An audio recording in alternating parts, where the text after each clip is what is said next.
आज आप लोगों को बुलाने का कारण ये है कि आज हम लोगों के साथ हमारे सभी महादलित परिवार के अभी सभी हमारे मंत्री नेता सब लोग उपस्थित हैं। हम लोगों ने 5 नवंबर को भीम सांसद के कार्यक्रम की घोषणा की थी और लगभग हम समझते हैं 200-250 जगहों पर, उससे ज्यादा जगहों पर हम लोगों का जिसको बोलते हैं दलित चौपाल का आयोजन हम लोगों ने किया था भीम सांसद के लिए। छोटे छोटे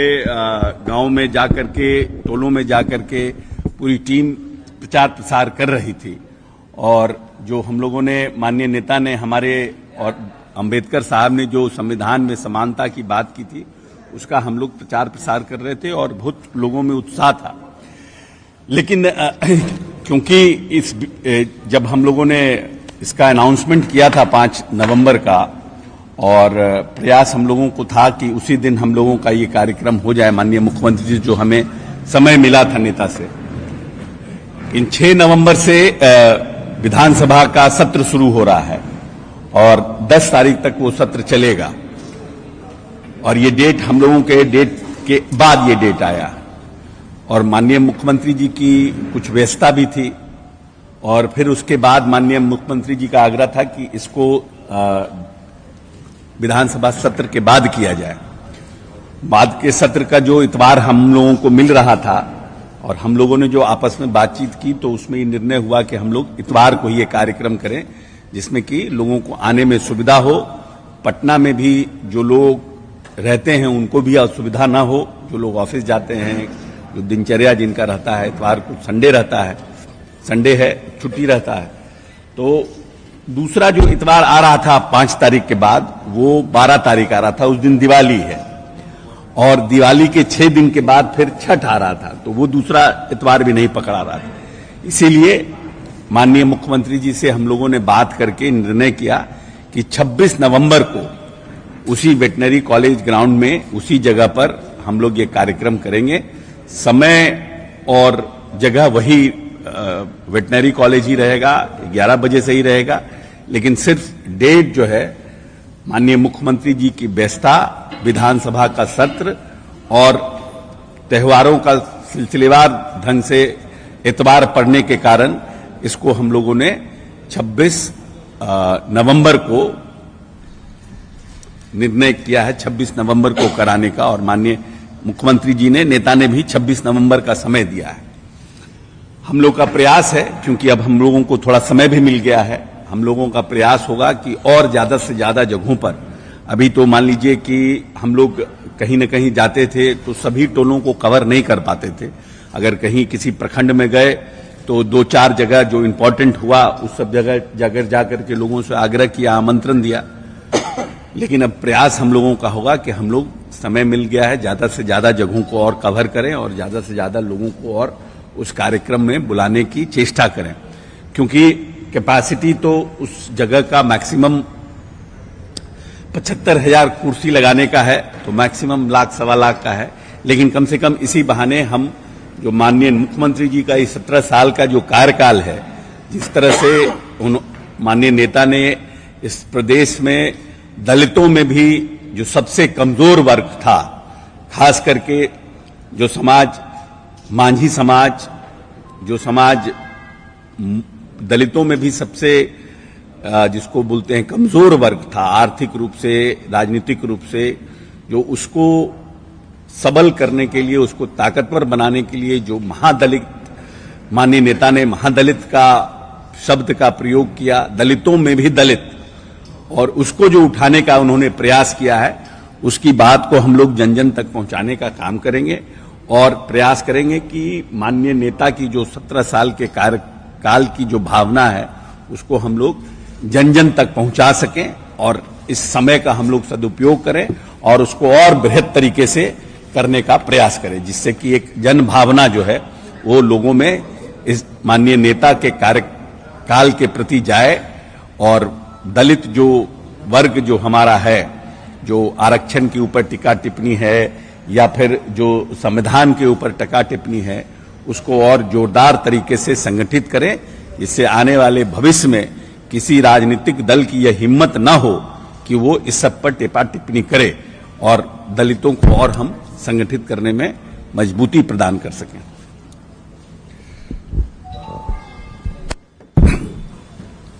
आप सभी को हमारा नमस्कार। जैसा कि माननीय मंत्री जी ने कहा कि माननीय मुख्यमंत्री नीतीश कुमार जी के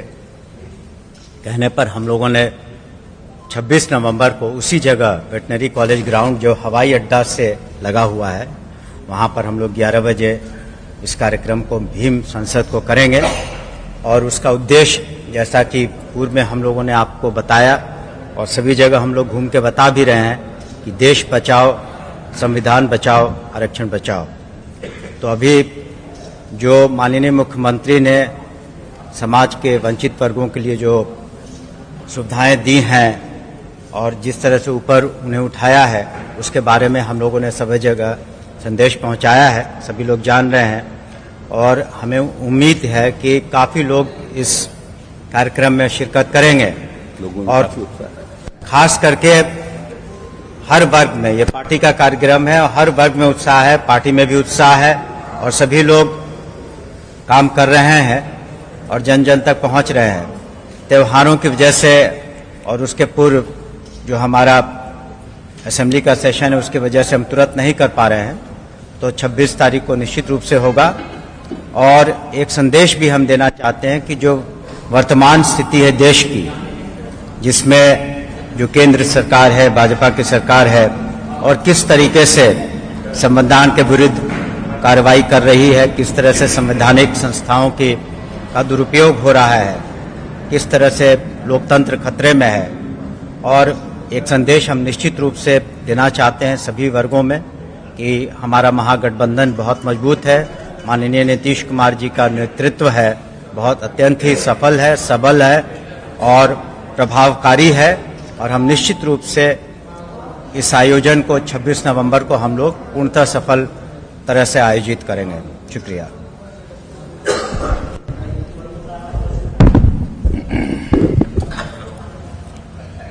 आप सभी को मेरा नमस्कार। हम लोग का जो निर्धारित समय था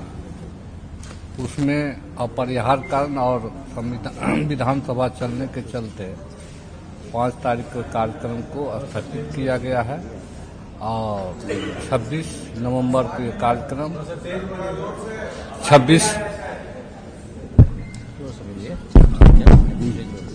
26 नवंबर को हम लोग पुनः वेटनरी कॉलेज में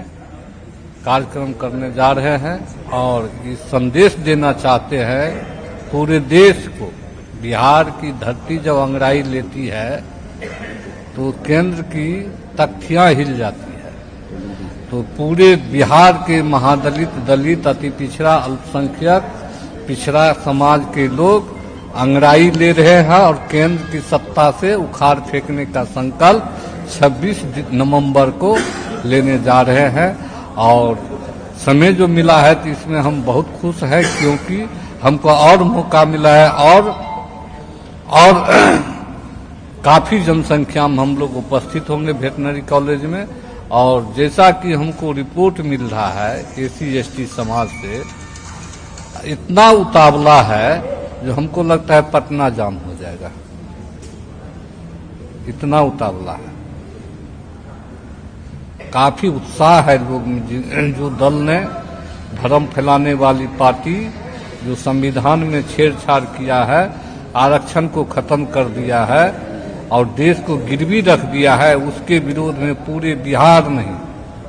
बिहार की SC/ST समाज अंगड़ाई ले लिया है और इसका मैसेज पूरे देश स्तर पर होगा और केंद्र की सत्ता को उखाड़ फेंकेगी। धन्यवाद। चलिए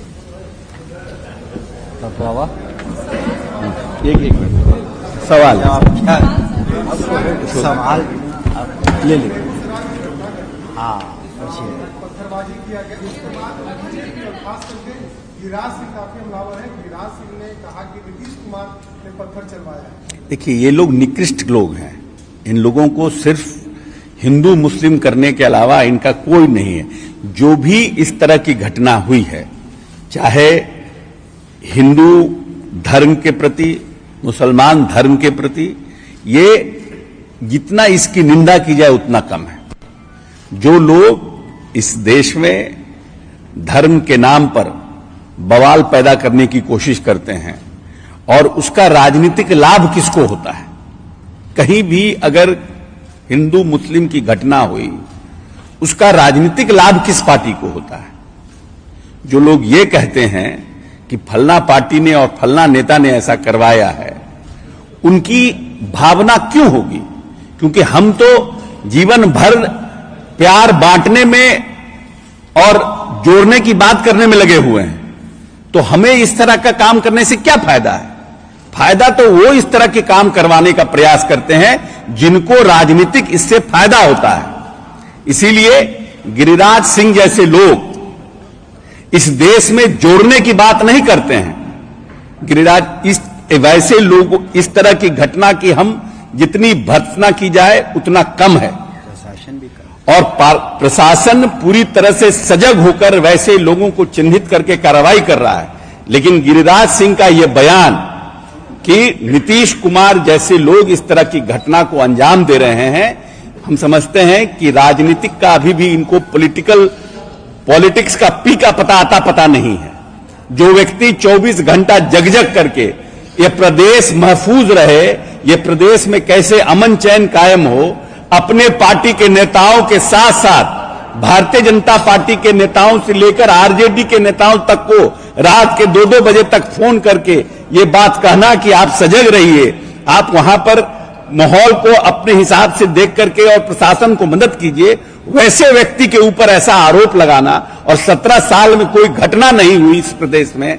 नक्सलिज्म को जिस व्यक्ति ने खत्म करने का प्रयास किया और खत्म किया, वैसे लोगों पर यह सब तरह का आरोप लगाना, तो यही है कि ये लोग किसी भी तरह से इस प्रदेश को फिर से हिंदू मुस्लिम के बवाल में फंसाना चाहते हैं। और प्रदेश को जो अमन चैन के साथ यह प्रदेश आगे बढ़ रहा है, 10.98 के ये विकास दर से जो प्रदेश आगे बढ़ रहा है, उसको किसी तरह से प्रदेश को कब्जा में करना, किसी तरह से ऐसा माहौल पैदा करना, हिंदू की भावनाओं को भड़काना, फिर से कहीं दंगा पैदा करा देना भावना भड़का करके, उसी में ये लोग लगे हुए हैं जिससे कि इनको फायदा मिल जाए राजनीतिक। लेकिन प्रदेश के लोगों को पता है कि यह प्रदेश में किस तरह के धर्म का उद्भव हुआ है। बुद्ध भी यहीं पैदा हुए, महावीर भी यहीं पैदा हुए, सम्राट अशोक भी यहीं पैदा हुए। इसीलिए इस तरह की चीजों से और गिरिराज जी जैसे लोगों से अब प्रदेश भी और देश भी ऊब चुका है।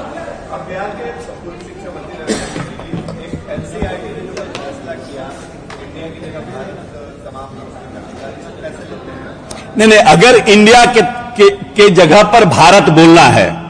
तो देश के प्रधानमंत्री को हिम्मत दिखाना चाहिए और पार्लियामेंट में स्पेशल लाकर के बिल लाना चाहिए कि अब इंडिया नहीं भारत होगा। ये अपने बैकडोर से एनसीईआरटी और फलना से क्या करवाते हैं? एनसीईआरटी को क्या है? एनसीईआरटी को क्या राइट है कि इस देश का इंडिया हो, भारत हो? इंडिया इंग्लिश में बोलते हैं, भारत हिंदी में बोलते हैं, इसमें क्या बिदंगड़ा खड़ा करना है? क्योंकि एक गठबंधन बन गया, इसके लिए आप पूरे देश का नाम बदलना चाहते हैं?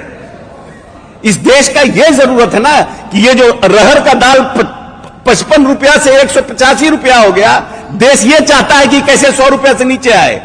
50 रुपया 500 रुपया पर जो आप सिलेंडर लेके घूमते थे सर के ऊपर, और आज 1100 रुपया सिलेंडर हो गया। देश ये चाहता है कि फिर से कैसे 500 रुपया से 300 रुपया सिलेंडर हो जाए। उस पर कोई कुछ बोलता ही नहीं है। इंडिया, भारत, 22 जनवरी को राम मंदिर के दिन, जिस दिन आप राम मंदिर की रामलला के आप प्राण प्रतिष्ठा कर रहे हैं, उस दिन इस देश में जो SC/ST का बैकलॉग है, जो अति पिछड़ों का बैकलॉग है, उस बैकलॉग के बहाली अनाउंस कीजिए, तब हम मानेंगे कि आप सच्चे राम भक्त हैं। आपने अनुसूचित जाति जनजाति का बैकलॉग क्लियर नहीं किया, अभी तक देश में बैकलॉग बना हुआ है। आप बेरोजगारी के लिए उसी दिन रोजगार का मेला भी लगाइए पूरे प्रदेश में कि हम बेरोजगारी के दिन, जिस दिन रामलला की मूर्ति का निर्माण हो रहा है, उस दिन हम रोजगार मेला भी लगाएंगे। उस दिन आप महंगाई के लिए कटौती करने के लिए उस दिन भी करिए, तब ये कॉम्पैक्ट आपका ये कॉम्बिनेशन होगा। एक तरफ धर्म, एक तरफ रोजगार, एक तरफ महंगाई, तब माना जाएगा कि भारतीय जनता पार्टी इस देश के लिए लड़ रही है। आप सिर्फ राम मंदिर का निर्माण करा करके, रामलला को बैठा करके, जो गरीब सुअर के साथ जिसका बच्चा सो रहा है, जो बकरी के साथ जिस दलित का बच्चा सो रहा है, उसको भगवान रामलला से क्या मतलब है?